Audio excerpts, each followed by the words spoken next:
지난주에는 5장 6장을 했습니다. 5장 6장을 했는데 호세아 5장에서 이스라엘만 아니라 지금 호세아가 지금 예언을 하고 있는 자리는 북왕국 이스라엘을 향한 그런 예언입니다. 그런데 아마 북왕국 여로보암 2세 때부터 시작해서 예언을 했는데 북왕국이 멸망하고 남왕국으로 내려와서 히스기야 왕 때까지 그렇게 보고 예언을 선포한 것 같습니다. 그래서 이 5장 이야기는 이스라엘만 아니라 유다도 똑같다.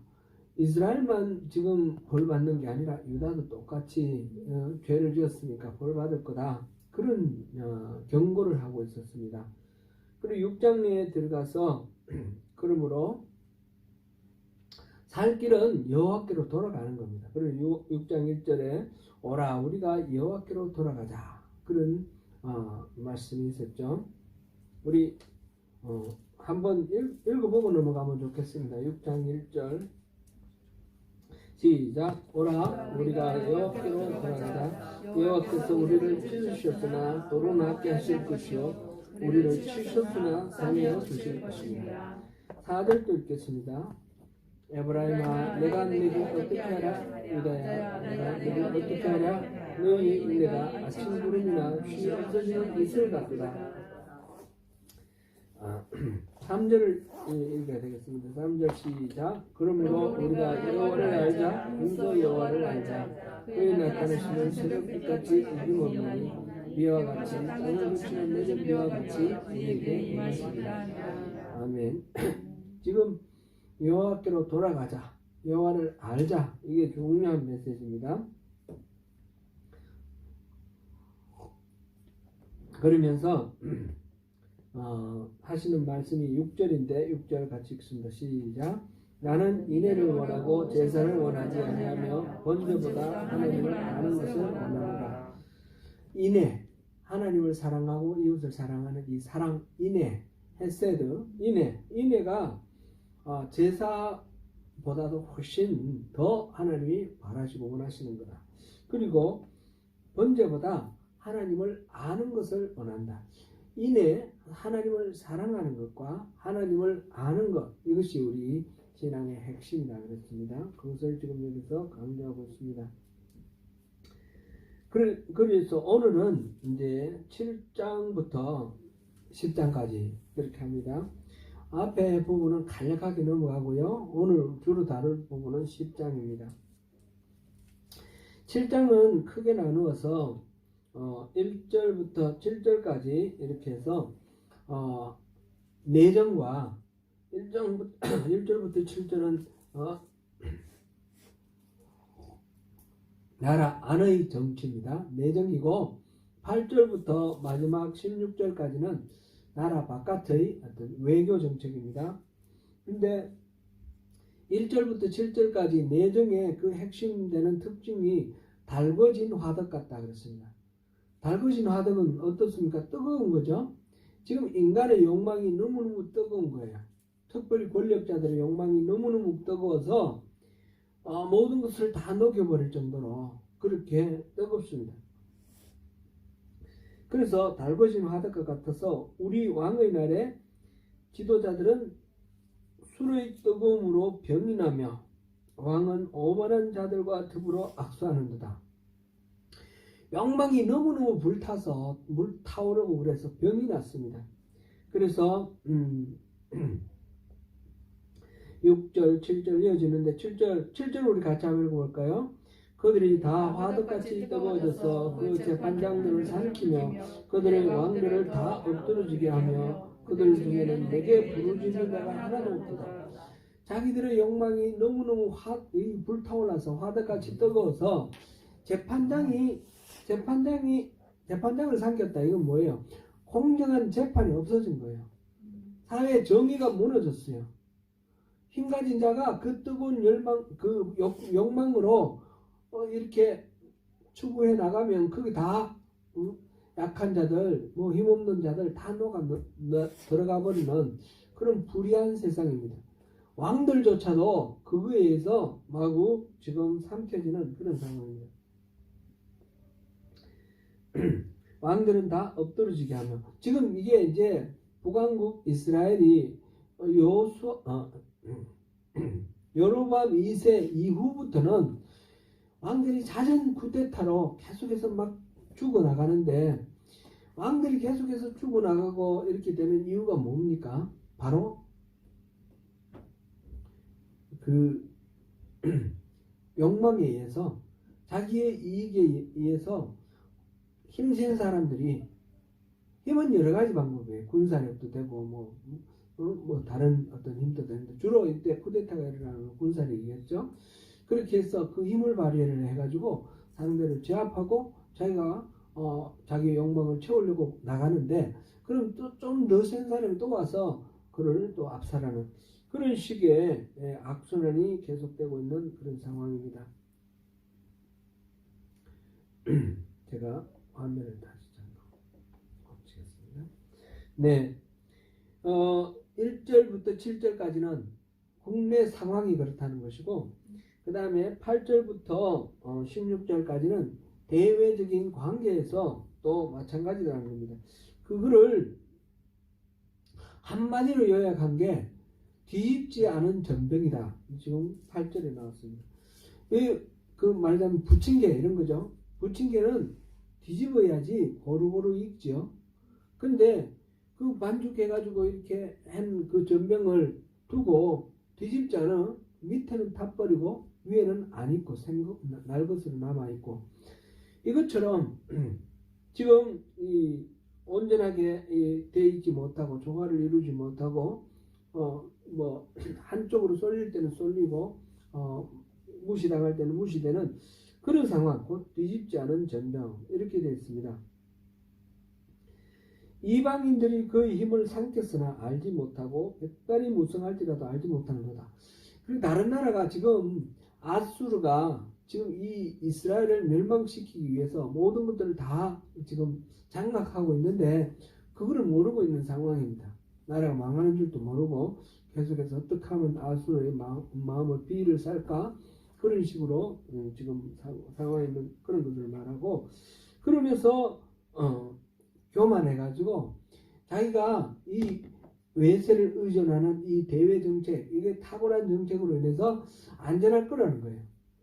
그 아수르가 지켜주지 않으면 이집트가 지켜줄 거니까 우리는 안전하다. 그래서 교만해서 하나님께 도움을 요청하지 않습니다. 하나님을 찾지도 않고 하나님의 도우심을 구하지도 않는 그런 상태를 지금 이야기하고 있습니다. 그래서 11절 우리 같이 읽어볼까요? 시작. 에브라임은 어리석은 비둘기같이 지혜가 없어서 애국을 향하며 부르짖으며 아수르로 가는다. 애국에게 애원하고 아수르에게 애원하고, 지혜가 없어요. 지혜가 없어요. 완전 바보예요. 지금 아수르가 자기들 도와주면 아수르의 이익을 위해서 도와주는 거예요. 결국 이제 머나헴이 원명을 청했는데, 그래가지고 아수르가 도와주고 난 뒤에 이 머나헴 왕은 온 나라에 있는 금은 이미 다 뺏겼어요. 없어요. 그래서 은을 전부 끌고 모아가지고 뇌물로 바칩니다. 조공을 바치는 거죠. 그렇게 바치는, 그래서 겨우 뭐 살았다 하는데 산 게 아니죠. 다 빼앗긴 거예요. 그런 상황 속에서 지금 헤매고 있는 그런 것을 뒤집지 않은 전병, 이렇게 표현을 했습니다. 그 다음에 8장으로 넘어가겠습니다. 8장으로 넘어가면 8장도 크게 두 부분으로 대별을 하는데, 1절부터 7절까지는 우상숭배, 끊임없는 우상숭배 하는데 그 결과가 어떻게 되느냐 하는 그런 내용이고, 11절부터 8절부터 14절까지는 대외에 의존한 그 결과는 어떻게 되는가, 외세에 의존한 결과는 어떤가.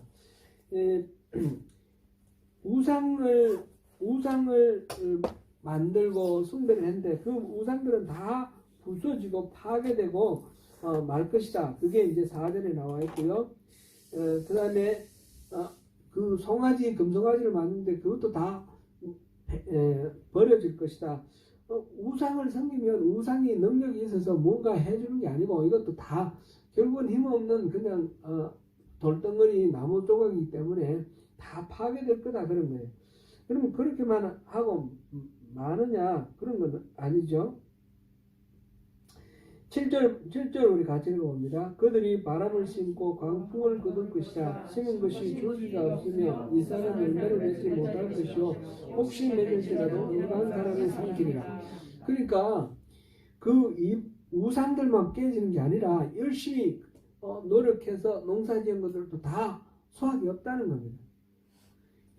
특별히 이 바알신이나 아세라신 이런 신들은 농사를 잘 되게 풍년을 주겠다 약속하는 그런 신인데 그런 우상을 숭배해봐야 결국 하나님이 햇빛 주시고 하나님이 비를 내려주셔야 되는데 그걸 모르고 엉뚱한 우상을 섬기니까 이 모든 곡식들이 잘 여물고 풍년을 이루는 게 아니라 다 쭉정이만 만들고 형편없는 수확을 거두게 될 것이다. 이게 우상 숭배의 결과입니다. 그리고 8절부터 14절까지는 나름대로 외세를 의존하고 외교 정책을 세우고 군사력을 도움받고 자기 나름대로 국내에도 성을 잘 쌓고 요새를 만들고 그러는데 결과적으로는 그거 다 날아갈 거다. 14절 하나만 읽어보겠습니다. 이스라엘은 자기를 지으신 이를 잊어버리고 왕궁들을 세웠으며 유다는 견고한 성읍을 많이 쌓았으며 내가 그 성읍들의 불을 보려 그 성들을 삼키게 하리라. 열심히 왕궁도 만들고 성들을 만들고 그러지만 하나님이 불을 내리시면 어떻게 되나요? 아무 의미가 없는 거죠. 다 파괴될 것이죠. 실제로 아수르가 쳐들어왔을 때 벳아웬이라고 했지 않습니까? 베델은 하나님의 집이라는 이름을 가졌던 그 땅인데 벳아웬 저주의 집이 되어버렸습니다. 그렇게 되어버리는 거. 아수르가 실제로 들어왔을 때 그 요새를 만들어놨던 모든 것들이 다 아무 도움을 주지 못하고 멸망당하는 그런 것을 지금 이야기를 하고 있습니다. 9장 들어가면 9장은 그렇게 해서 하나님께서 이들이 지금 우상을 숭배하고 외세를 의존하고 결국은 가장 핵심적인 게 빠졌지 않습니까? 뭐를 해야 되는 거죠? 하나님께 도움을 구해야 되는데 하나님께 도움을 구하지 않고 엉뚱한 이런 방법을 택하니까 결과적으로 형벌의 날이 오고 하나님의 심판이 온다. 그게 9장의 내용입니다. 9장 1절부터 9절까지는 이스라엘은 결국 포로가 될 것이다. 3절 읽어보겠습니다. 그들은 여호와의 땅에 거주하지 못하며 에브라임은 애굽으로 다시 가고 아수르에서 더러운 것을 먹을 것입니다. 가나안 땅, 그 젖과 꿀이 흐르는 땅이라고 하나님이 특별히 주신 그 땅, 그곳에 살지 못하는 것입니다. 이제 그래서 에브라임은 애굽으로 다시 가고 아수르에서 들어온 것을 애굽으로 다시 간다는 건 애굽했지 않습니까? 그런데 그 애굽으로 다시 간다, 노예 상태로 다시 된다는 겁니다. 애굽의 포로로 가는 것이 아니라 아수르의 포로로 가지만 그거를 애굽에서 나온 자유의 세상으로 나온 그것이 다시 원상 회복된다는 것을 애굽으로 다시 간다 이렇게 표현이 되어 있습니다. 그래서 결국 망할 것이다. 11 그렇게 되어 있습니다. 8절 읽어보겠습니다. 에브라임은 나의 하나님과 함께한 파수꾼이며 선지자는 모든 길에 새 잡는 자의 그물과 같고 그의 하나님의 전에는 원한이 있도다.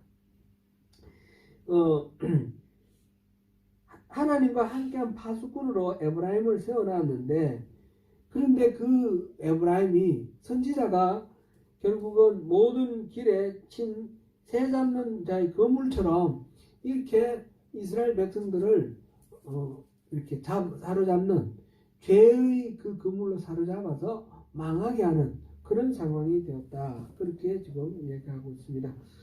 그 다음에 10절부터 17절까지는 이제 이스라엘이 포로로 끌려갈 거라고 지금 1절부터 9절까지 말했는데 그럼 포로로 안 끌려가면 지금은 괜찮으냐? 그게 아니라는 겁니다. 포로로 끌려가기 전에도 지금 또 벌써 이미 하나님의 심판이 임했다는 겁니다. 그것이 이제 10절부터 쭉 나오는데, 처음에는 10절 읽어봅니다. 옛적에 내가 이스라엘을 만나기를 광야에서 포도를 만난 같이 하였으며 너희 조상들의 고기를 무화과 나무에서 처음 맺힌 첫 열매를 본같이 하였거늘 그들이 바알보올에 가서 부끄러운 우상에게 몸을 드림으로 저희가 사랑하는 우상같이 가정하여 줬도다.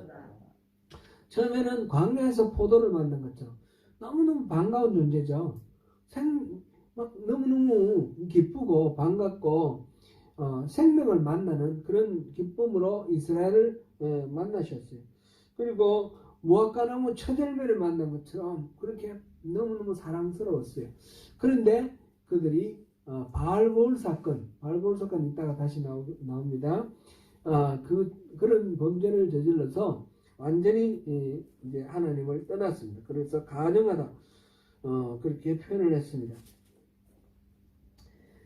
그렇게 해서 결과적으로 그들이 포로로 끌려가지 않더라도 화가 미치는데 12절 보니까 자식을 기를지라도 뭐 없어질 거다 그랬고요.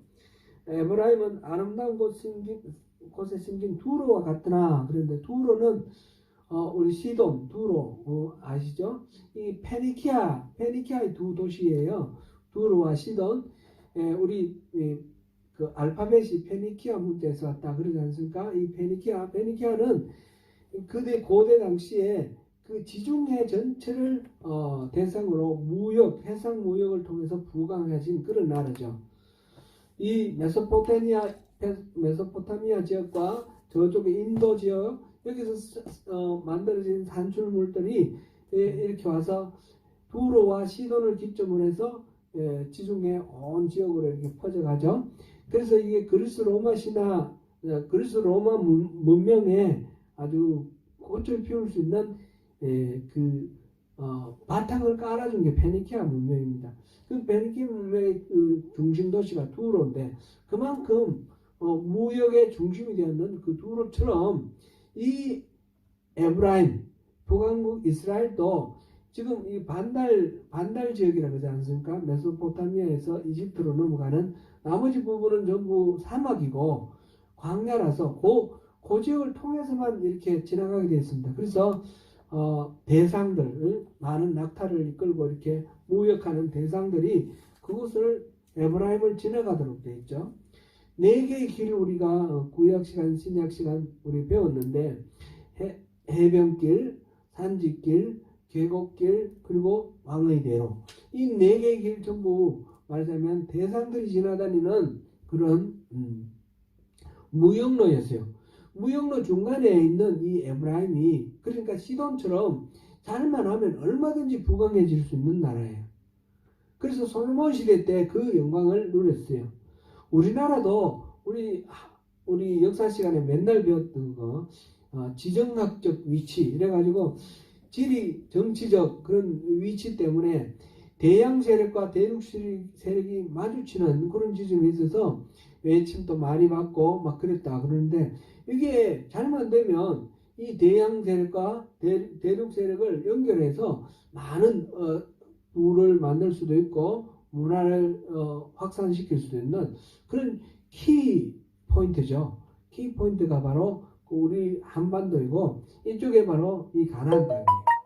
에브라임이 바로 그런 땅이라는 거예요. 지금 여기서 말하는 것은 두로와 같으나 그 자식들을 살인하는 자에게로 끌어내리로다. 그런 좋은 자리임에도 불구하고 그런 게 아니라 자식들을 살인하는 자에게 끌어내면 어떻게 되나요? 죽는 거죠. 그 다음에 14절 보니까 여호와여 그들에게 주소서 무엇을 주시라 하시나이까? 아이 되지 못하는 태와 젖없는 유방을 주시옵소서. 아이를 낳는다는 게 얼마나 복된 일입니까? 그죠? 세대가 개성이 되고 종족이 보존되지 않습니까? 그리고 작게는 가정에서 기쁨을 주는 게 우리 아이들 아닙니까?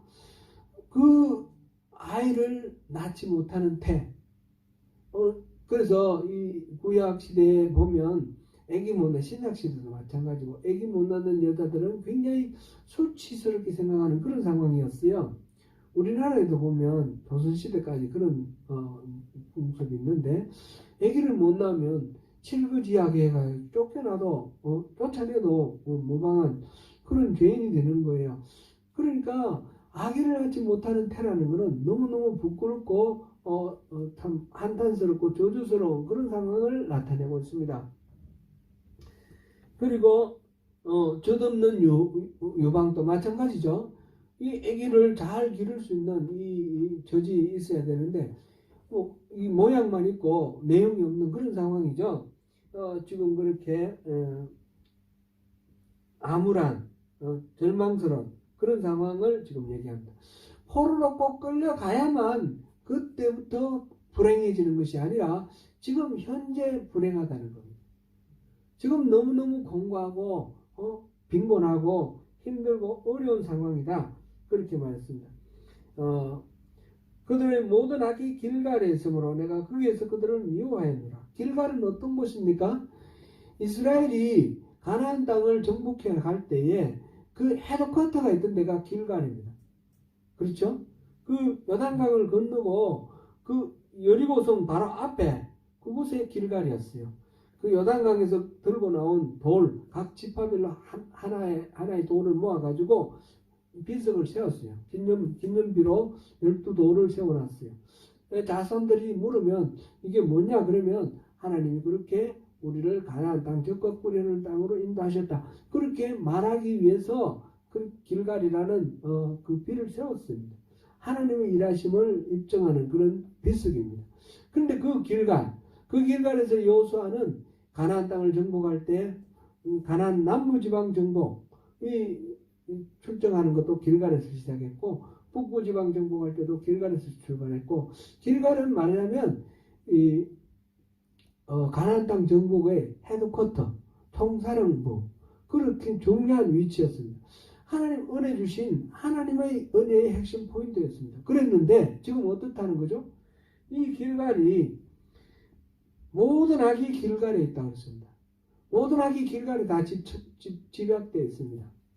하나님을 등지고 모든 악을 다 모아놨습니다. 그러니까 하나님께서 그들을 미워할 수밖에 없는 거죠. 그래서 그들을 쫓아내겠다. 16절 같이 읽어봅니다. 시작. 에브라임은 매를 맞아 그 뿌리가 말라 열매를 맺지 못하느니 비록 아이를 낳을지라도 내가 그 사랑하는 태 열매를 죽이리라.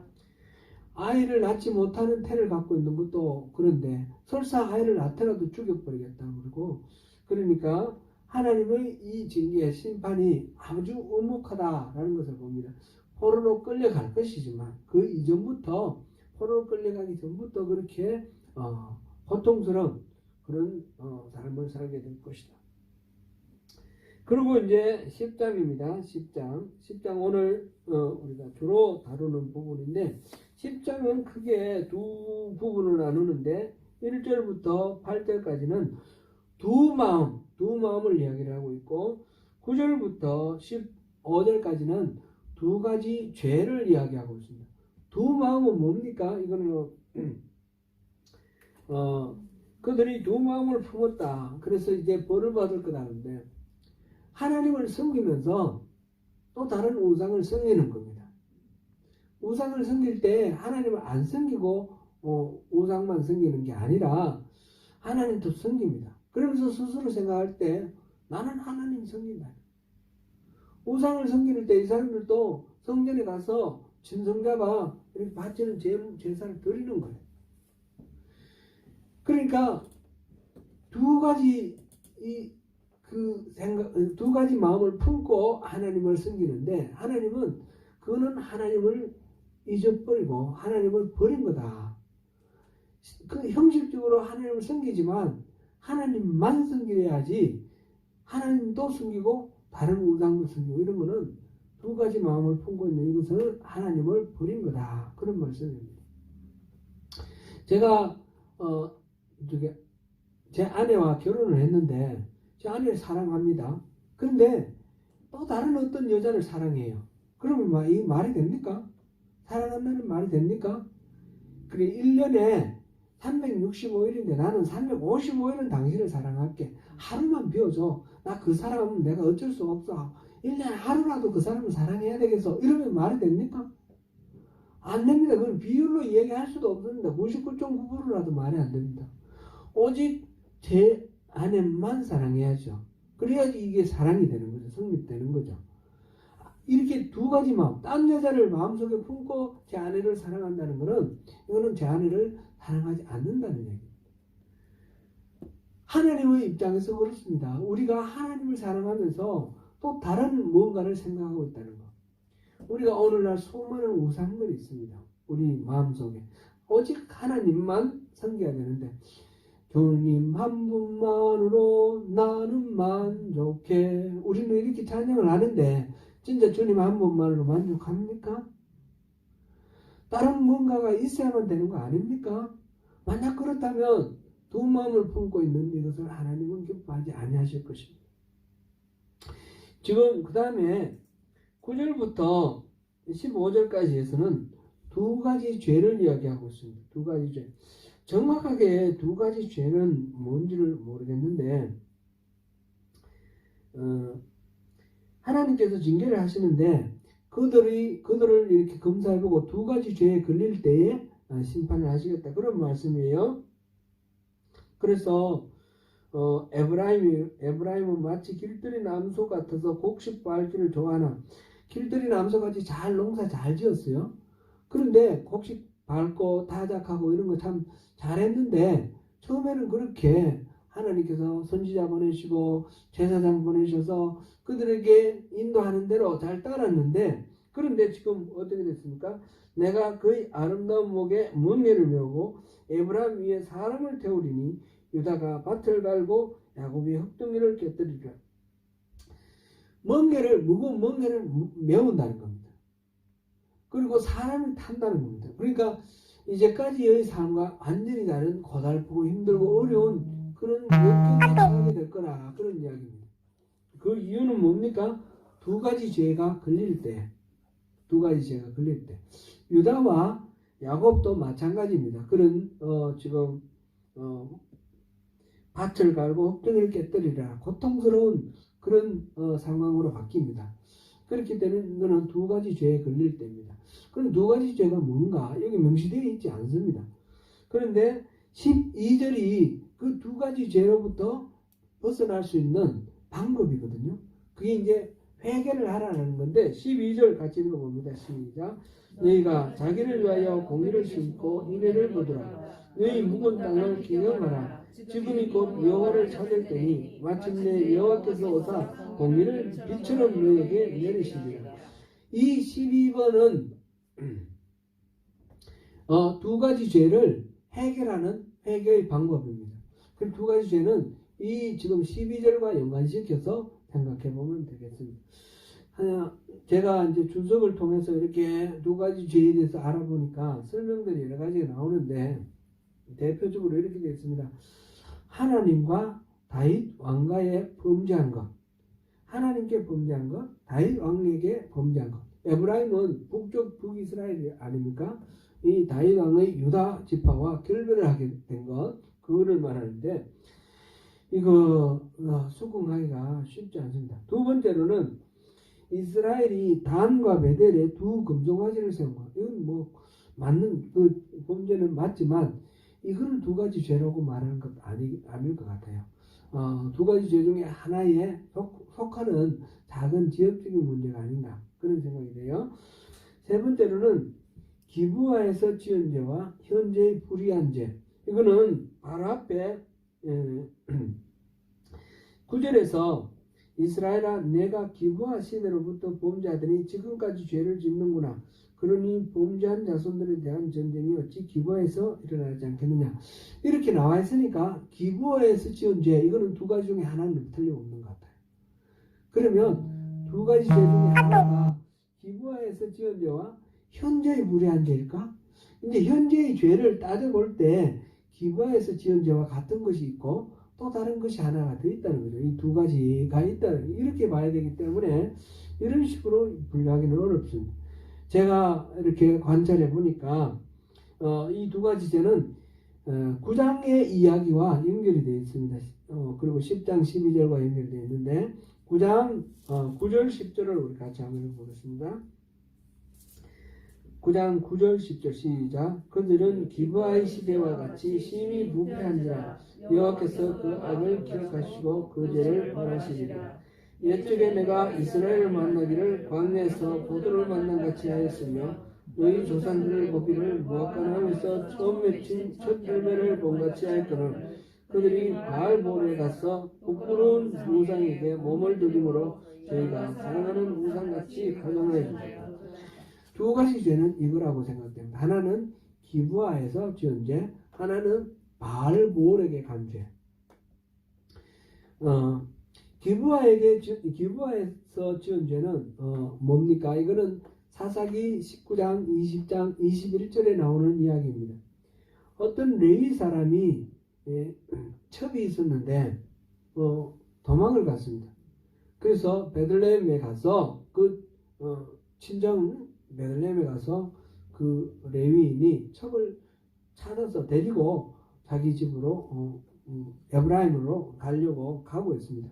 가다가 중간에 늦은 저녁에 기브아라는 성읍에 들어갔습니다. 기브아 성읍에 들어갔는데 어떤 사람이 그를 나그네를 자기 집에서 묵고 가라고 데려갔는데 그 나그네가 들어온 것을 보고 그 기브아에 사는 뭐라 그럴까요? 한류들, 논팽이들, 한량들, 이 기브아에 있는 사는 사람들이 저녁에 와서 그 나그네를 내놓으라는 겁니다. 그렇게 이게 이제 보면 소돔과 고모라에 있었던 그 롯에 찾아온 천사들에게 한 그 얘기가 똑같아요. 그걸 내놓아라 그러는 거예요. 그래서 나중에 이 첩을 내줬는데 첩을 윤관을 하고 그래서 죽였습니다. 아침에 일어나서 첩을 내준 것도 참 나쁜 거죠. 나쁜 건데 어쨌든 간에 그 첩을 윤관을 하고 죽게 한 것을 보고 12토막으로 나누어서 12지파에게 보냈습니다. 이 베냐민 지파 기브아 사람들이 이렇게 악독하니 여러분들 어떻게 하시겠습니까? 그래서 12지파에서 군대를 모아서 이 베냐민 지파하고 전쟁을 합니다. 그럼 베냐민 지파가 완전히 멸족하게 되었습니다. 그래서 이 베냐민 지파의 멸족을 두고 볼 수 없으니까 나중에 휴전을 하고 베냐민 지파를 살려줍니다. 살려주고 그 이전에 전쟁하기 전에 베냐민 지파에게는 절대로 딸을 주지 않겠다. 결혼시키지 않겠다. 이래 됐기 때문에 베냐민 지파의 여자들이 부족해서 시집올 여자가 없어서 또 이렇게 문제가 생겼습니다. 그래서 축제일 날 숨어 있다가 그 처녀들을 데리고 가도 좋다. 베냐민 지파에게 그런 특권을 줍니다. 그래서 그 동족을 살려주는 사건이 있습니다. 그게 사사기 19, 20, 21장에 나오는 이야기입니다. 하나님의 그 왕대심을 인정하지 않고 모두 다 자기 소견에 옳은 대로 행하니까 나라에 정의가 없어졌어요. 나라에 기준이 없어요. 법이 없어졌습니다. 하나님의 그 십계명이 있고 율법이 있음에도 불구하고 그거 다 없어졌습니다. 그래서 기브아에서 지은 죄는 뭔가 정의가 없어졌다. 정의가 없으면 의롭고 옳고 바름이 없으면 저마다 자기 욕망을 채우고자 자기의 힘과 완력과 자기 모든 수단을 동원하는 그런 짐승과 같은 수준으로 떨어지게 됩니다. 그게 기브아 사건의 본질입니다. 그래서 누군가 다른 사람들에 대해서 배려하고 존중하고 사랑하는 마음이 없고 자기 욕망을 배출해서 자기 욕망을 채우기 위한 대상으로만 남들을 생각하는 것입니다. 이게 완전히 정의가 상실되고 인애가 무너진 그런 상황입니다. 12절에 보니까 지금 이 두 가지 죄에 걸린 사람들에게 회개를 촉구하는데 너희가 자기를 위하여 공의를 심고 인애를 거두라. 이게 나와 있습니다. 공의를 심으라. 공의가 살아야 된다. 결국 그것이 자기를 살리는 방법이 될 것이다. 공리를 심어 가지고 수확을 할 때는 뭘 수확해야 됩니까? 인애를 수확하라는 겁니다. 공리를 심었으면 공리를 수확하면 안 됩니까? 그게 안 된다는 겁니다. 공리를 심었으면 인애가 수확돼야 된다. 그러니까 옳고 그름을 따지는 것이 결국은 하나님의 그 사랑으로 하나님을 마음을 다하고 뜻을 다하고 목숨을 다해 하나님을 사랑하는 것뿐만 아니라 이웃을 내 몸과 같이 사랑하는 이 인애가 열매를 맺어야만 이 공의가 의미가 있는 것입니다. 그래서 뭐 이렇게 보면 가차없이 옳고 그름을 따지는 그런 경우들이 있는데 예수를 믿는 사람은 옳고 그름 따지고 바른 길을 가야죠. 그러나 인애의 열매를 맺지 않으면 아무런 의미가 없는 것입니다. 그래서 지금 기부와 사건의 그 범죄로부터 회복하기 위해서는 바로 공의를 심어서 인애를 거두라라는 것입니다. 그 다음에 너희 묵은 땅을 기경하라.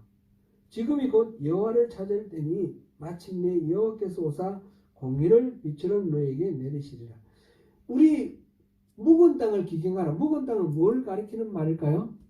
우리의 마음을 말하겠죠. 우리의 마음밭이 너무너무 딱딱해졌습니다. 여호와의 은혜와 여호와의 그 사랑을 찾지도 않고 구하지도 않는다고 그랬습니다. 하나님께는 물어보지도 않고 계속해서 이웃나라 아수르나 이집트에게 도움을 구할 것만 생각하고 또 여기 보면 13절도 한번 읽어보겠습니다. 너희는 악을 바꿔라 죄를 거두고 거짓 열매를 먹어나니 이는 내가 내 길과 내 용서의 마음을 의뢰하였습니다. 내 길, 너희 방식입니다. 너희 방식, 너 나름대로의 어떤 방식, 경험이라든지 또는 여러 가지 노하우, 배운 거, 익힌 거 이런 것들 다 동원해서 내 방식으로 뭔가 하겠다라는 그런 거 또는 군사의 숫자, 용사의 많음 이거는 군사력을 말하는 거죠. 물질적으로 눈으로 육안으로 보이는 어떤 힘, 능력 이런 것들을 의지하는 겁니다. 그러니까 이웃 나라를 도움을 받고 자기는 자기 나름대로 사명을 많이 만들어내고 그러면 든든해지는 거죠. 하나님을 의지하는 것이 아니라 자기의 수단과 방법을 의지하는 그런 상황입니다. 그런 상황을 지금 혁신을 해야 되는데 그 혁신은 우리의 마음에 하나님의 은혜가 들어올 수 없도록 딱딱해지는 우리 마음. 이 묵은 땅입니다. 밭도 이렇게 우리 농사 안 짓고 놔두면 이 비가 계속 내려오고 그래 단단해지죠. 그래가지고 이 씨도 잘 삭을 잘 안 내리고 잡초도 같은 거는 잘 나오지만 곡식 같은 게 잘 안 되지 않습니까? 묵은 땅 어떻게 해야 됩니까? 기경을 해야죠. 기경을. 예수님의 비유의 말씀 중에 마태복음 13장에 보면 그 네 가지 밭의 비유가 있어요.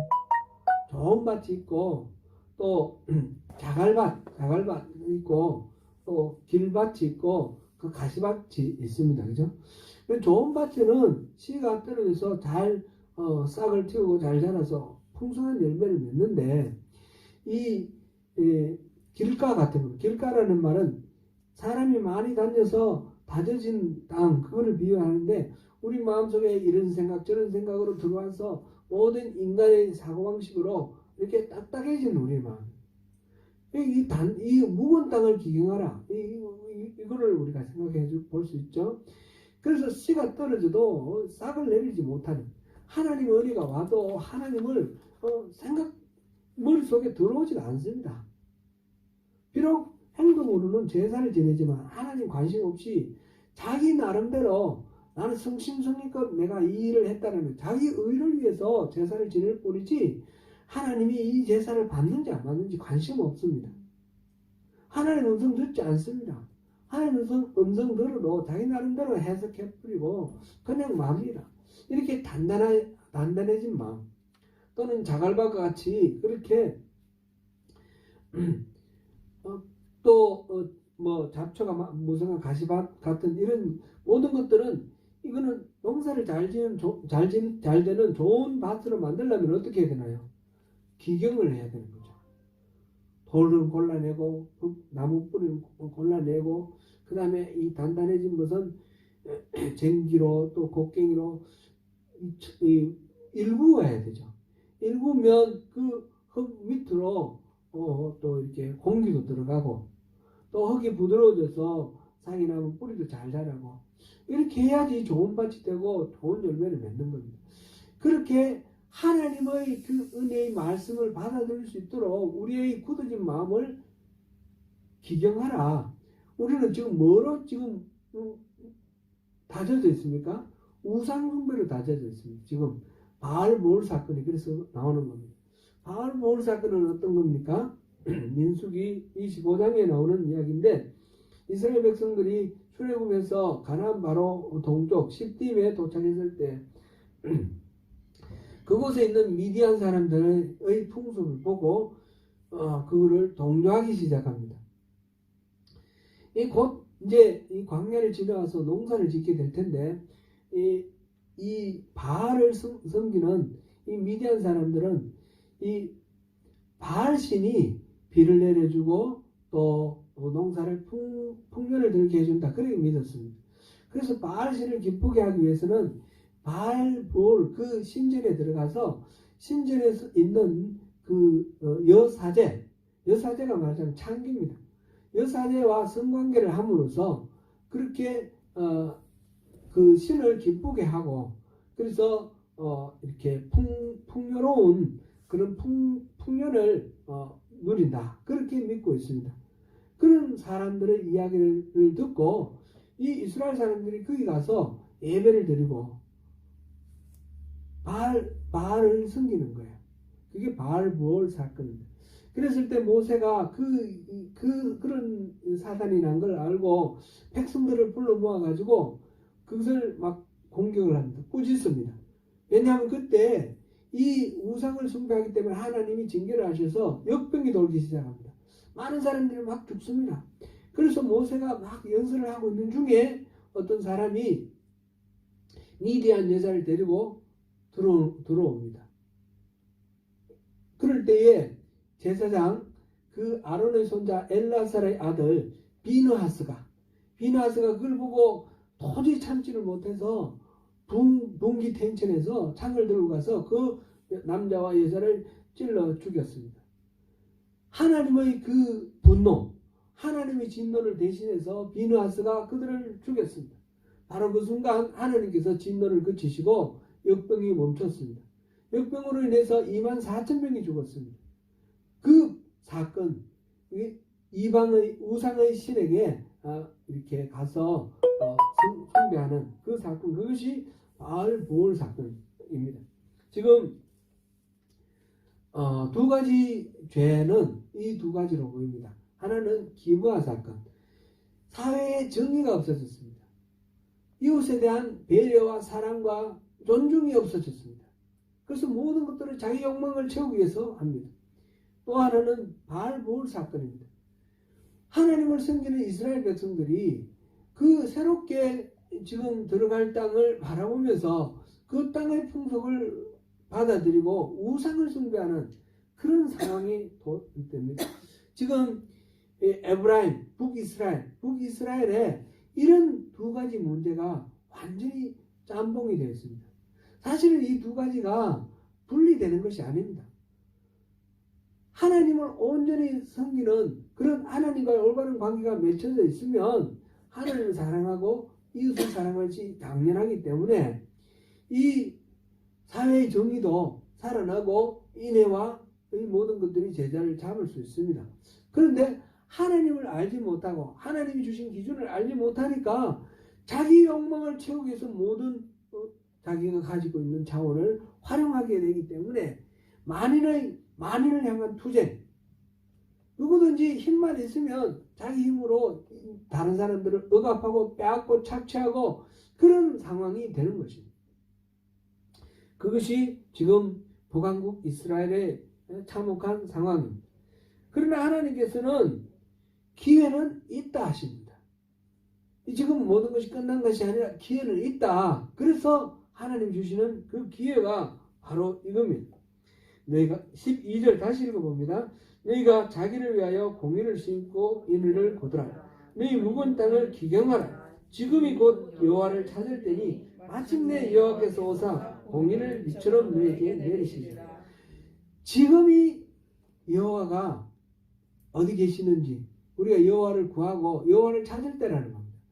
지금이 여호와께 도움을 구할 때입니다. 늦었다 할 때가 그래서 빠릅니다. 지금이라도 돌이키면 되는 것입니다.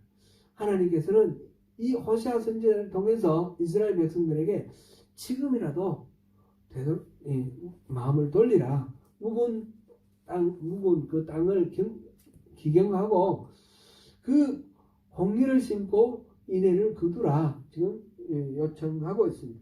그것이 되지 않으면 어떻게 됩니까? 그것이 되지 않으면 지금처럼 너 길과 내 용사의 말을 의뢰하고 그렇게 되면 결국은 다 무너질 거라는 겁니다. 14절, 15절 같이 읽어보겠습니다. 그러므로 너희 백성 중에 요란함이 일어나며 내 산성들이 다 무너지되 살만이 전쟁의 날에 베다벨을 무너뜨린 것 같이 될 것이다. 그때에 어머니와 자식이 함께 부서졌도다. 너희의 큰 악으로 말미암아 베델이 이같이 너희에게 행하리니 이스라엘 왕이 새벽에 청명 망하리라. 이 살만이라는 이름은 아마 아수르의 왕 살마네셀 3세, 살마네셀 5세를 가리키는 말로 생각됩니다. 살마네셀 3세는 여후 때 침략을 해가지고 북왕국을 쑥대밭으로 만든 사람이고, 살마네셀 5세는 결국 북왕국 이스라엘을 멸망시킨 그 아수르의 왕입니다. 그래서 둘 중에 어느 한쪽을 가리키거나 둘 다를 가리키거나 살마네셀 왕을 가리키는 것인데, 어쨌든 그들이 와서 다 무너뜨리고 아무리 단단히 이렇게 방비를 하더라도 소용이 없게 될 것이다.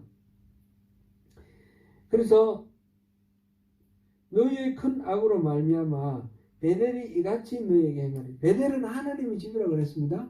근데 하나님이 이렇게 멸망당하는 것을 보여주면서 하나님의 심판 징계를 너희들에게 임하게 할 것이다. 그런 말씀입니다. 기브아 사건과 바알볼 사건, 곧 공의와 사회의 정의, 공의가 없는 것과 우상을 숭배하는 이 두 가지 죄, 이 두 가지 죄에 걸리면 망한다는 것입니다. 이 두 가지 죄에 대해서 지금 해결하고 회개하는 것이 살 길이라는 것입니다. 그것이 공의를 심고 인애를 거두는 것, 묵은 땅을 기경하고 하나님을 찾는 것입니다. 사랑하는 성도 여러분, 지금이 여호와를 찾을 때며 지금이 여호와께로 돌아갈 때입니다.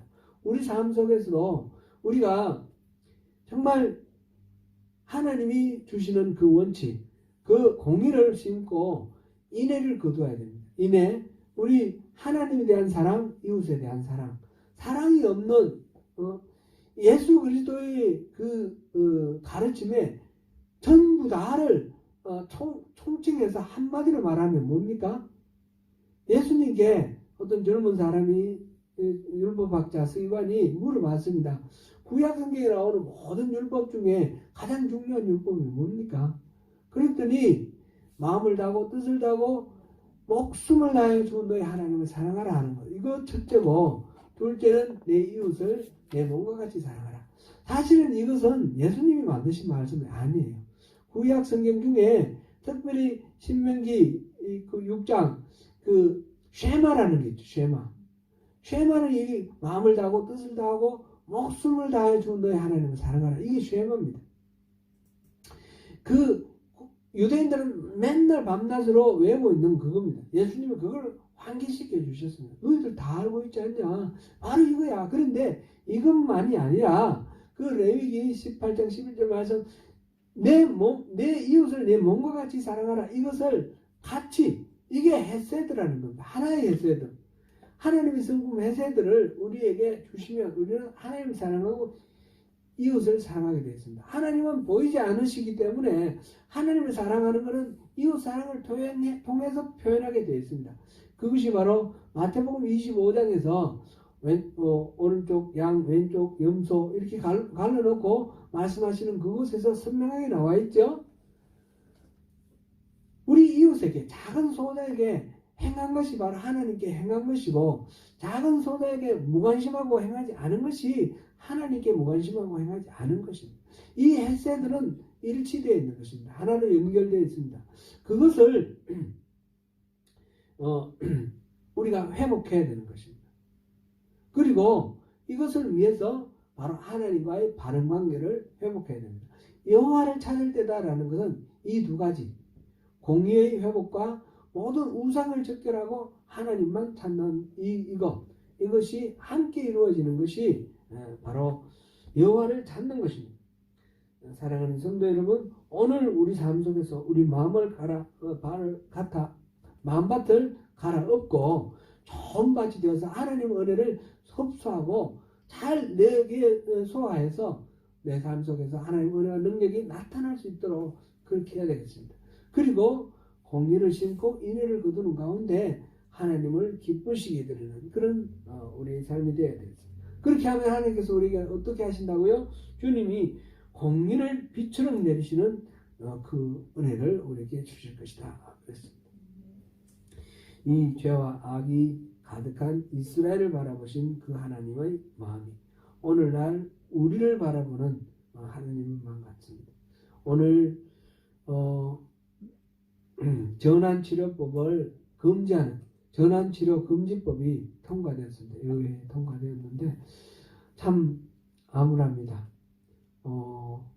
그런 어떤 죄를 죄라고 말할 수가 없고 잘못을 잘못이라 말할 수 없고 이 사회적으로 크라임이고 성경적으로 시인인데 우리 예배할 때 시인을 죄라고 얘기하는 것이 문제가 된다는 겁니다.